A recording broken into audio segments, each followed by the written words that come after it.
Well, figuring out how to add a power system to a DIY camper van can be a total headache. You have to figure out whether you want a solar system with a battery bank, a portable power station, and just how much power you need to live comfortably. In both of my vans, a Chevy Astro and now a Sprinter van, we've had a solar system with batteries, solar panels, an inverter, a solar charge controller, the whole 9 yards. This can be intimidating for some people, especially if you're not an electrician. I'm lucky that my partner Tom is an electrical contractor and knows how to install electrical systems, but otherwise it can be pretty challenging to figure out. And if you hear a little buzzing in the background, that's because Tom is out sanding on our sailboat right now. We're in a boatyard where the work happens, but I still have to record my podcast, right? But today I'm really excited that there's a new plug-and-play power system out there that's making DIY electrical systems for camper vans so much easier. I can't wait to tell you about it on this episode of the Wayward Home Podcast. Let's go! Hey there, I'm Kristen Haynes with thewaywardhome.com, and I spend half the year in my camper van and half on my sailboat, where I am right now in Mexico in a boatyard while recording this particular episode. My goal is to help you achieve your nomadic living dreams. So today on the Wayward Home Podcast, we're talking all about electrical systems for camper vans, specifically a brand new one called the EcoFlow Power Kit, which is basically a plug-and-play system for vans that anyone can install. This is super exciting for the DIY van life world. If you want to check it out right now, go to thewaywardhome.com/EcoFlow and use the coupon code Wayward10 for 10% off your order over $4,000. You can also find all this information in the show notes below the episode or at thewaywardhome.com. So today I'm having Gregory Keith on the Wayward Home Podcast to tell us all about these EcoFlow Power Kits. Gregory is founder of Campervan HQ, which is an amazing online store with tons of components for your campervan build. Greg has also built out his own campervans and is author of the book, The Sprinter RV Conversion Sourcebook. Greg, thanks so much for joining us today on the Wayward Home Podcast to talk about these exciting power kits. We're so happy to have you here. Sure. Thanks for having me. So first of all, let's just talk about what are EcoFlow Power Kits. Describe, what these cool new things are that we have available. I mean, it's really, it comes in quite a few different configurations, but most of the time when we're talking about power kits, people are talking about what they call the independence kit. And that's kind of the four components. So it's the power hub, and then the power kit console, the AC/DC panel, and then the battery. So the power hub, I mean, I think that kind of the most amazing thing about the power hub is that, to my knowledge, nobody else is doing this on the van side for power, where they've combined like 5 different components into one box.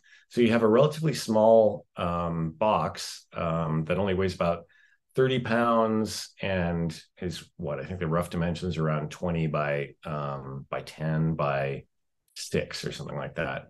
And that contains the inverter, dual MPPT solar charge controllers, DC-DC charger, DC-DC converter.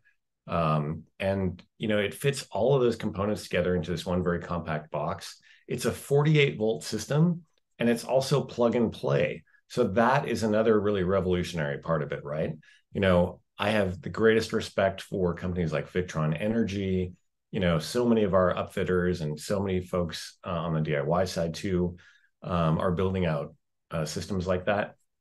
And being myself being like professionally trained in solar, I was really glad to see Victron Energy components come onto the market, because really good quality, really reliable, and an amazing breadth of components, from the smallest systems up to like house size or industrial size even, and, through batteries, charge controllers, inverters, everything. But the EcoFlow kits really kind of simplify things so that you don't have to buy so many different components. And like I say, with things like the Power Hub, where they're all just in one box, it really means a lot less pieces to wire and to put together and to figure out where they're going to go. And, especially when you're planning your layout, you have so many different pieces that you're trying to fit into these different spots. For me in the past, I've built like, I don't know, I think this would be like my 5th build upcoming or something now. And that's always kind of one of the crucial aspects of the build, right? How am I going to build my furniture so I can fit my power system in, so I can fit my water system in? Where is it going to go? Where are the control panels going to go, and all that kind of stuff? So with just those 4 components, it makes it way easier. And plus the cabling is provided. So now I have kind of a guideline of like, okay, how much room I have to put them together. Yeah, that's interesting because, it's hard for DIYers to know and understand all these components. Do you think this really works to simplify everything? Yeah, and I think it really is. It's very flexible. So, there've been solutions in the past, and there still are, right? Like some people are like, oh, well, I don't really want to deal with the whole wiring a complex power system together from Victron components, the cost or the complexity of it. So I'll go with a portable power station. But then when they do that, a portable power station, it has some advantages, right? Because it's all in one box, and so they're thinking, hey, I'm just going to plunk this box in there, but most of them can't do like simultaneous solar and alternator charging, for example. And most of them have very small battery bank amp hour capacity. Most of them have kind of puny inverters.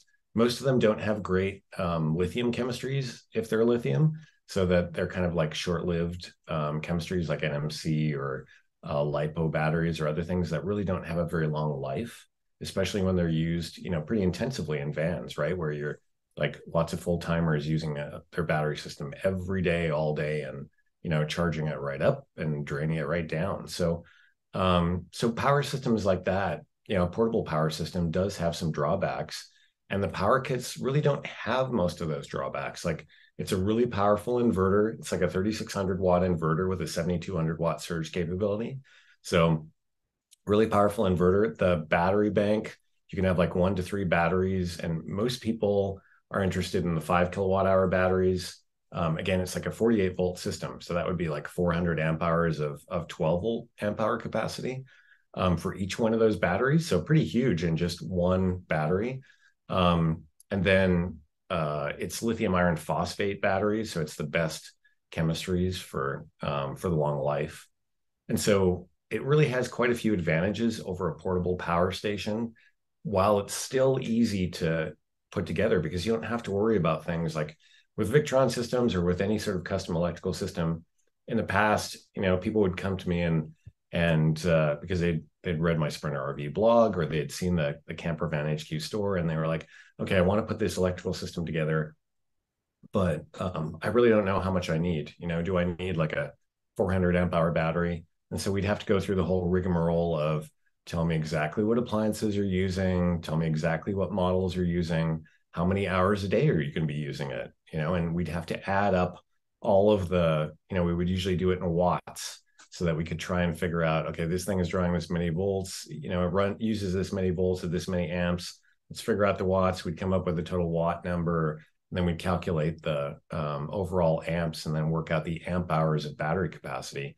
It's a lot of math to do, right? It's just a ton of math. And people really just were annoyed at having to do that. So that's one thing that this removes.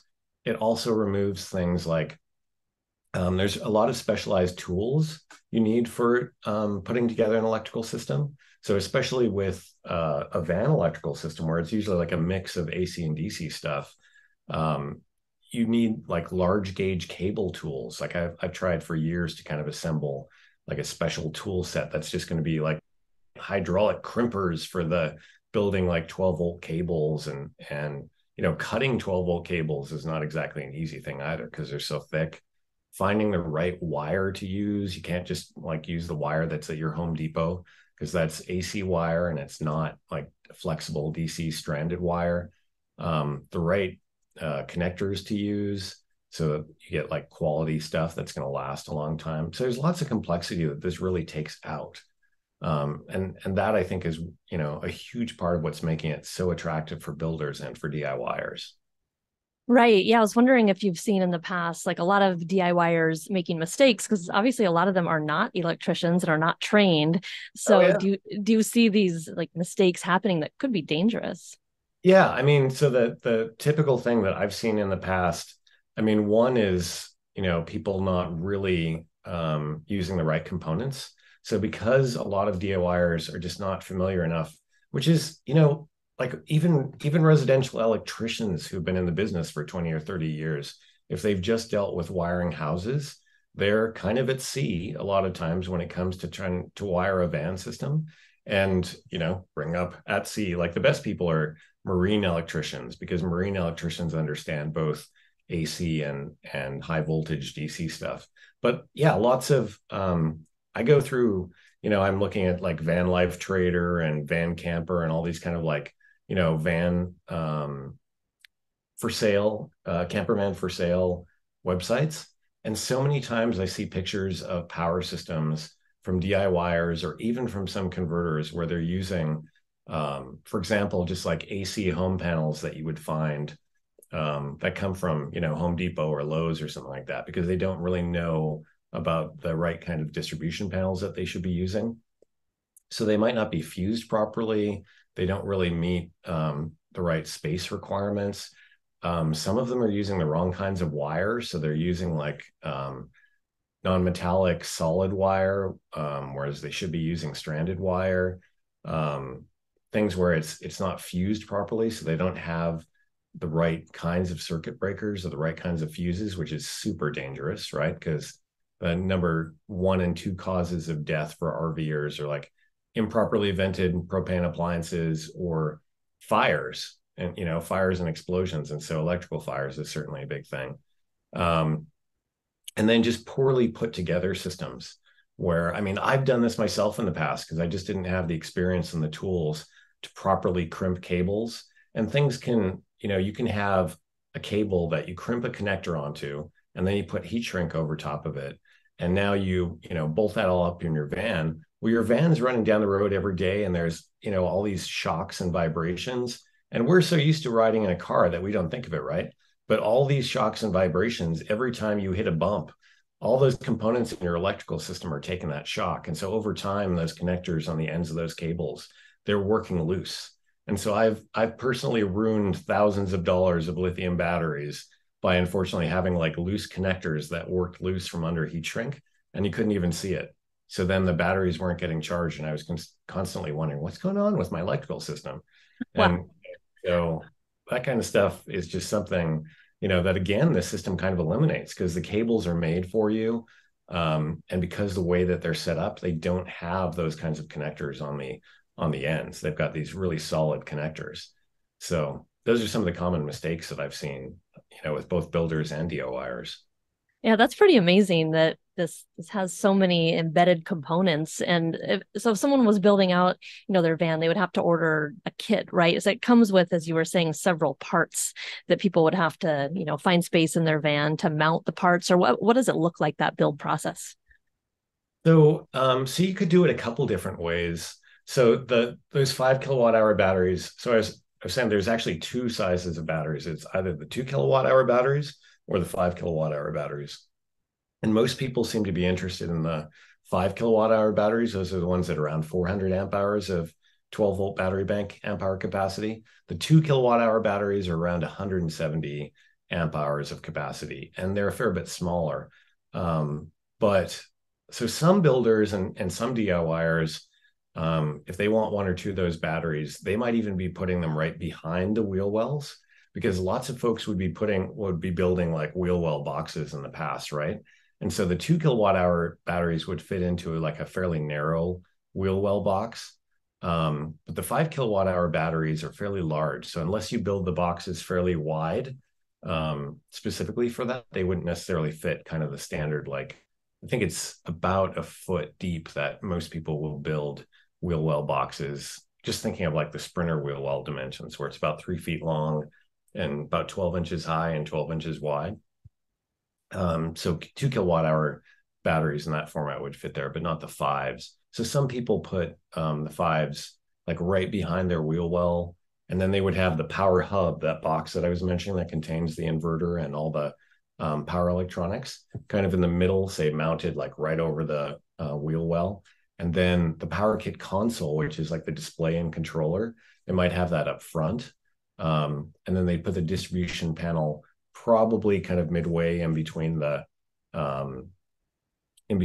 console and between the power hub, because the distribution panel is where you're going to wire all your regular loads into. It's got 6 AC circuits and 12 DC circuits, so that's where you direct all your wiring from your loads into. So it's going to be like kind of crucial where you place that, so that you know exactly how long your wiring runs are going to be.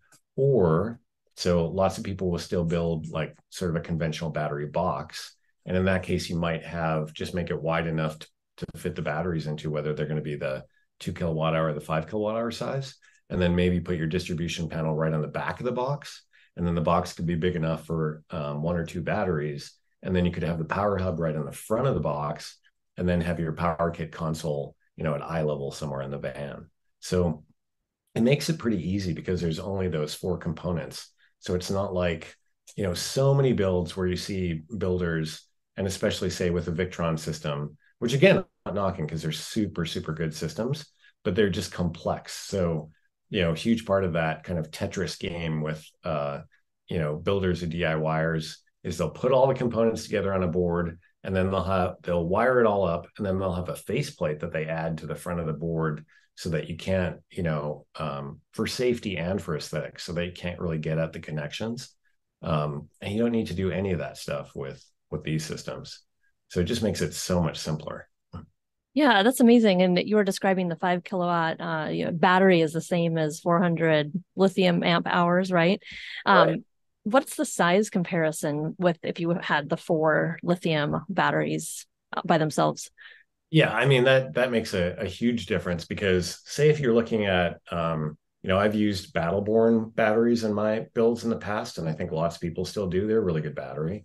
And so a Battleborn battery, I think, is about what, say 13 inches long by I think 9 inches high by about 8 inches deep.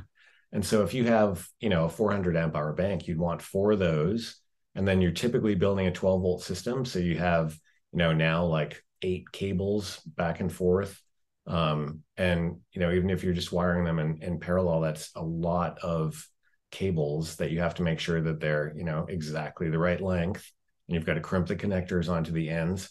So with one of those 5 kilowatt hour batteries, like I say, it is a bit larger for the individual battery because it's like 20 inches long, I think, by 11 inches high by 10. But now you've got one cable that comes out of that battery and plugs into the power hub. And so there's no, and if you had like an 800 amp hour bank, that would only be 2 cables. And the cables literally plug in by hand into the top of the battery and into the power hub. So there's literally like, one plug into the port on the top of each of the batteries, and then one plug into the battery ports. And you can do both of those by hand. You don't even need any tools. So the cable management is super clean. Yeah. And then it's just, easy to do that part even without tools. Totally. And what's the weight comparison? Are they similar to the Battleborn batteries, or how does that compare? No, I mean, that's a pretty giant battery. So it's got a pretty good weight. So it weighs about 90 pounds. I think I'd have to double check the weight of a single Battleborn battery because I'm not sure if I know that right offhand. I think they're around in the 30 some zone because we have those in our van. So if you have 4 of those, I mean, that adds up as well. Yeah, because I want to say somewhere around like 28 to 30 pounds. Yeah. So it Yeah. actually would be a little lighter. If I'm right that it's around 30 pounds, then that would be lighter because then you'd be looking at like 120 pounds versus about 90. Right. So that's also a good thing about those is, they're lighter, which is great. Oh yeah. And one more cool thing about that, which occurs to me right now, is that in the past, so I'm in Colorado, I'm in Boulder. And so when I've built my vans in the past, I've tried to make them kind of like a 4-season build. And one issue with the lithiums is you always wanted to make sure that your lithiums were nice and warm because they like the same temperatures that people do, right? They don't like being cold. And they can still, be discharged at colder temperatures, but charging them, if the batteries get cold has always been an issue. So these batteries also have built-in automatic heating. And so there's actually just like these flexible PCB boards that wrap around the packs and the batteries themselves. And so they just automatically keep the batteries within a nice warm operating range. So EcoFlow advertises that they can operate at temperatures from like -4 Fahrenheit to 122 degrees Fahrenheit. So super broad operating range because it's got those built-in heaters. Wow, that's awesome. Yeah, we had to order Battleborn batteries with the heater component. They don't automatically come with them, but we got the Right. heated ones in case we want to go skiing or like go to different climates. But it's Right. nice that these ones, you don't have to even think about that. Yeah, and in the past we were always trying to rig different solutions because they were like plant germinating mats. Have you seen those before that No. they would sell on Amazon in the past? And so we're like, hey, that would make the solution because you just put one of those. There are these really low power draw 12 volt DC mats that were designed for germinating plant seeds. And so in the past, we're like, hey, this is a perfect solution because it draws hardly any power. But it was always, trying to like find these little bits here and there to actually accomplish your goal rather than just having it built into the system. Right. Totally. Yeah. It sounds pretty interesting. And so how does somebody know like how many batteries they need or what type of system? What would you recommend? What should they go through before they choose that sort of thing?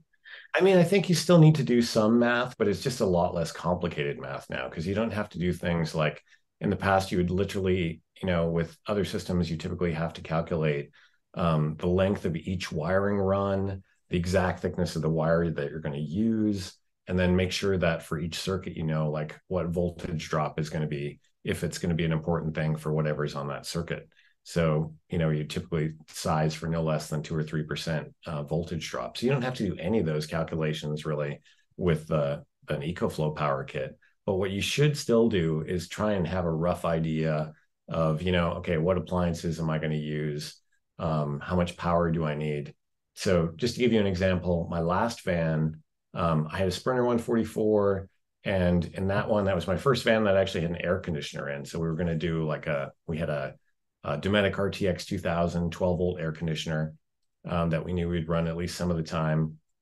We had like a 4.5 cubic foot NovaCool 12-volt fridge that didn't take very much power, but that was a good size of fridge. We had a 2-burner induction cooktop. And up till now, I haven't been able to find any DC cooktops. So I think that all the ones I've seen out there are like AC cooktops, and they're typically around 1,800 watts. So that draws a lot of power when it's on. And then like a 12-volt water pump. We had a Bosch 3000 water heater, which is like a small little compact water heater. But so quite a few things. And all of that operated just fine off like a 2000 watt inverter and about a 300 amp hour battery bank. So you still need to do some math and say, okay, here's my list of appliances. What's the wattage on each of these so that you can convert that, because then you can simplify your AC and DC power calculations. And if you've got them just in watts, then you can divide that down by amps and then convert that into the kind of amp hour capacity that you need for your batteries.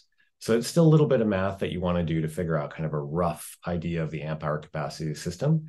For lots of folks, 400 amp hours is going to be quite a lot if you're not running an air conditioner all the time. And so really that's, if you want to be super, super simple about it, you could say, hey, like 400 amp hours of capacity is going to get me a lot of runtime. And then I could just leave space in the battery box for another battery if I really wanted to use it. Or if you think that you're going to use an air conditioner quite a lot, then lots of air conditioner manufacturers I'm talking more like off-grid air conditioners, right? 12, 24, 48 volt. They would say, hey, you should have a battery bank that's sized between 400 and 800 amp hours of 12 volt amp hour capacity is what they're talking about. So yeah, that's kind of a couple of different rules of thumb, right? You could just say, hey, 400 is pretty good, and say that, if you've got kind of the appliance setup that I'm talking about with that kind of power setup, a fridge and induction cooktop and air conditioner or some other appliances like that, and maybe a water heater. Or you could say, if you know that you're going to have a fairly high draw air conditioner, that you might want to go to like an 800 amp hour setup. So, because the nice thing about these systems is you can add a battery afterwards. It's not really so much of an issue. In the past, when you had like AGM batteries or lead acid batteries, you didn't really ever want to add a battery afterwards because the performance of those two batteries could be so different, and the way that they would be wired into your system would be so different that it wouldn't be like a really smart thing to do. But with these, you could add a battery later, and it's not really such a big issue.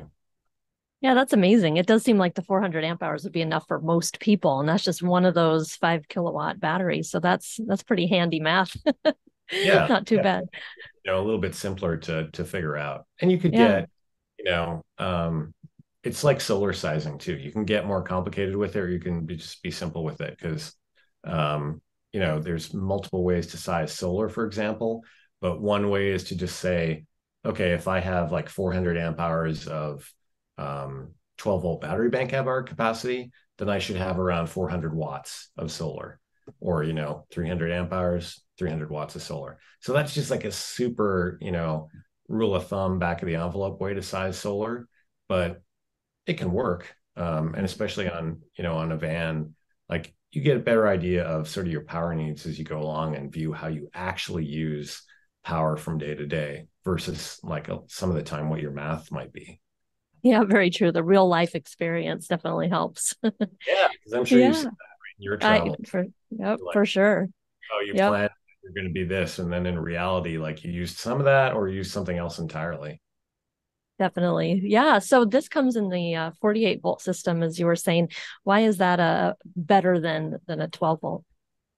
I mean, really, a lot of it comes down to kind of the mix of components, the ease in putting together the system, and then kind of the overall efficiency of the system. So in like I say, I've done some solar training and some solar installing, and in the residential solar world, so many components are 48 volt components, and that's because as you go up in voltage, your actual amperage goes down so that the amount of current that's actually running through the wires is lower. And because of that, you don't need wires that are as thick.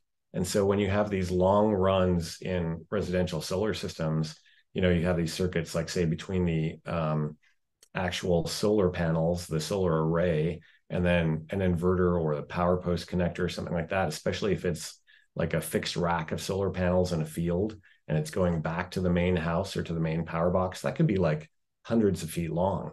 And so people want to use the thinnest cables possible so they're the lightest and the cheapest, right? Copper is getting more expensive all the time. And it's really the same thing in a van. You really want to use like the thinnest wires that you can, not just because of the expense, but also because of the weight. So you really want to minimize the weight in a van, right? Like everything is adding towards that, overall weight of your van that's going to affect how it handles on the road, what fuel mileage it gets. And the thinner the cables are, it's also easier to kind of like fish through all those little cavities in the van. So when you're building, your setup and you've say, soundproofed and insulated the van and you're kind of putting in the rough wiring, it's much easier to fish like thinner cables through.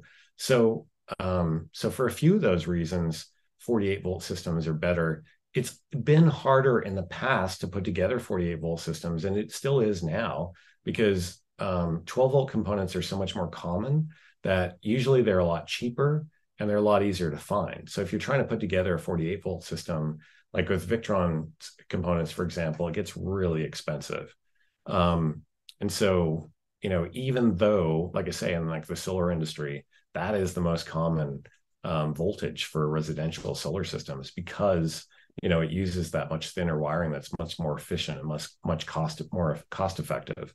So many builders now have been trying to go to a 48 volt system, but they've just kind of had difficulties in dealing with like the price tag of those 48 volt components, finding all the right components that they want to use because maybe their favorite components are more just at 12 volts.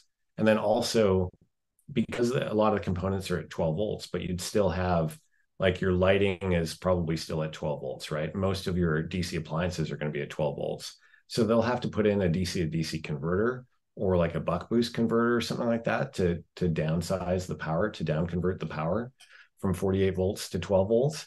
And that's another part of that complication, right? So now you get into like, oh, do I do this for all my circuits or do I just do this for some of the circuits?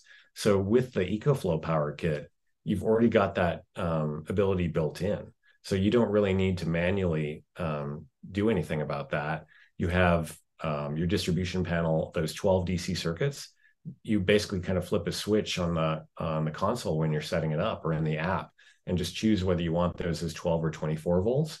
But then you can use a 48 volt air conditioner with it by just plugging it into one of the 48 volt battery ports. So you've got this mixed voltage system where it's actually at 48 volts, but you don't really need to think about it that way. You don't need to actually put in like a DC-DC converter or think about which circuits are going to be that, because you just have the ability to kind of just flip a switch on the console or in your app and just choose 12 or 24 volt DC output for your DC circuits. So it makes it way easier, and just, way cheaper than it would be too, than buying all those like thick 12-volt cables and everything, and overall that cost of all your wiring. Yeah, for sure. It's amazing how simple it sounds. That's great for DIYers out there. And I'm wondering if you have advice for someone who is doing their first, van build. They're going to try out this system. Like, what do they need to know, or how do they find the right training and info to do it themselves?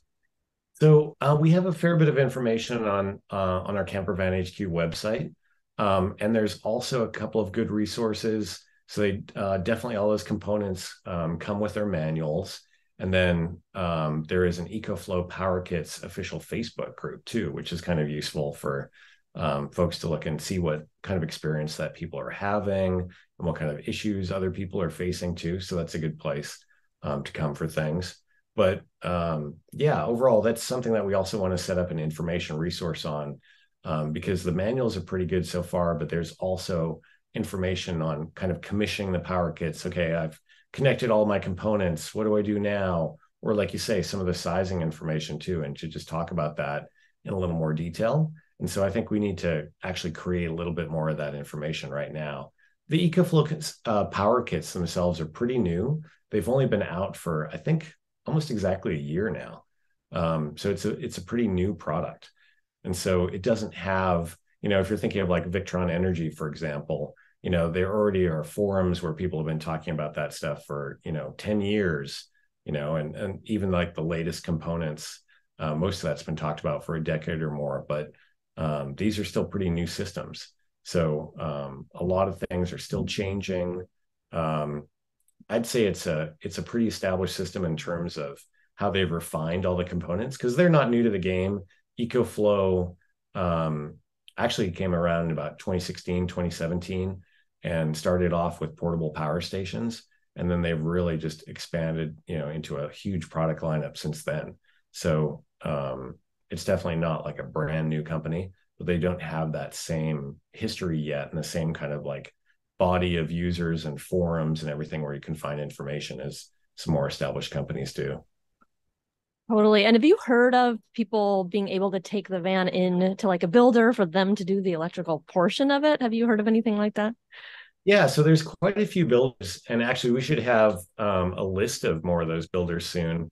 Not only are there a lot of builders now who have been switching over to the EcoFlow Power Kits, so we talk to a huge number of builders, like 4 to 5 every day, and we've got hundreds that we're meeting with actually, to talk about these systems with them as kind of an addition to Victron systems, right? So any builder who's already doing Victron systems, for example, these systems are pretty simple for them in comparison, because there's so many fewer elements. And so it's really a lot of that same knowledge that you'd be using. So almost any builder who, is already using Victron, I'd really confidently say that they would find Power Kits to be no problem. And then there's also a kind of a subset of builders now who are producing like DIY cabinet kits that are specifically for Power Kits. So, for example, just a couple, like the Mountain Standard in Washington State has a box that's specifically for Power Kits. I think Rigwell is doing those here in Colorado. Adventure Van Solutions, I think Swell Vans also has cabinets that they're producing that are specifically designed to house power systems. So there's a lot of builders that are actually selling like DIY cabinetry kits that are specifically designed to house EcoFlow Power Kits now. And that list is growing pretty rapidly. Very cool. There's so many exciting changes in the van build world that, it's hard to keep up with. So Oh this is yeah. a good one. Yeah, I've seen this wave of innovation. When I first started publishing my book, the Sprint RV Conversion Source Book in 2011, there were literally like about a half a dozen smaller builders around the country that just specialized in like custom camper vans. And now we deal with, I don't know, somewhere around 600 companies in the United States that are just building, custom camper vans. And that's not even counting like the overland vehicle builders and the expedition and teardrop trailer builders. I mean, there's so many folks, because these are really suited for those kinds of builds too, for like truck campers, for small trailers and that kind of thing, because they work really well for those setups too. Wow. Really amazing. Is there anything else you wanted to add about these? I know we covered a lot, and then, so much info on Campervan HQ website, which we'll link to below, but anything else you wanted to bring up? I think one thing I should mention too is that I don't think I talked about it very much, but so they do handle like all four methods of charging. So you can charge the power kits from solar, from single or dual alternators, from a generator, or from shore power. So they have all of those capacities for it being charged from those different sources. Like solar is up to 4,800 watts. That's kind of like a ridiculous amount of solar that you could never possibly fit onto a van. And generator power, like up to 1,800 watts from any generator. Shore power up to like 30 amps from shore power. Alternators, typically with like a single stock alternator or even a dual alternator setup, but only at 60 amps and 30 amps. So they're really versatile.